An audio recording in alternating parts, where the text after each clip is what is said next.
في لحظة غير متوقعة خالص قلبت أجواء حفل أحمد سعد مجرد حفل غنائي عادي لواحد من أجمل وأدفى المشاهد اللي حصلت قدام الجمهور. أحمد سعد اللي دايما بيبهر الناس بصوته وأغانيه قرر المرة دي يفاجئ الكل بشكل مختلف تماما. لما فجأة وقف الغناء وابتسم وقال أنا عايز أطلع حد مميز جدا على المسرح. لحظة صمت وترقب من الجمهور وفجأة ظهرت بنته جودي.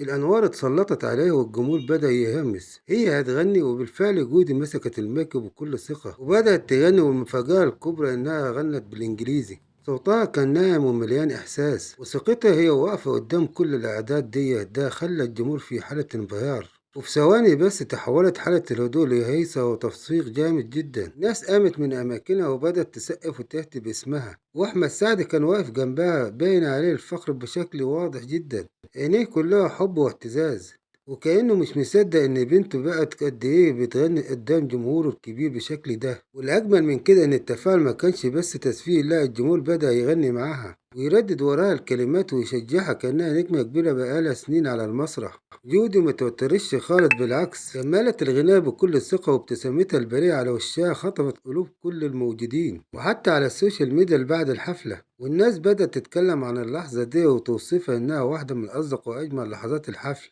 اللقطة دي أثبتت إن الموهبة ممكن تظهر في أي سن، وإن الدعم اللي دايما بيجي من الأب بيعمل فرق كبير جدا. أحمد سعد ما كانش بس نجم على المسرح، لكنه كان أب بيدعم بنته وبيقدمها للعالم بكل فخر. وفي نهاية الحفل حضنها قدام الجمهور وسط تصفيق حار جدا، لحظة إنسانية خلت الناس كلها تتأثر وخلت الحفل يتحول من مجرد أغاني لذكرى مش هتتنسي. يا ترى هل دي بداية مشوار فني جديد لجودي؟ وهل ممكن نشوفها قريب نجمة زي والدها؟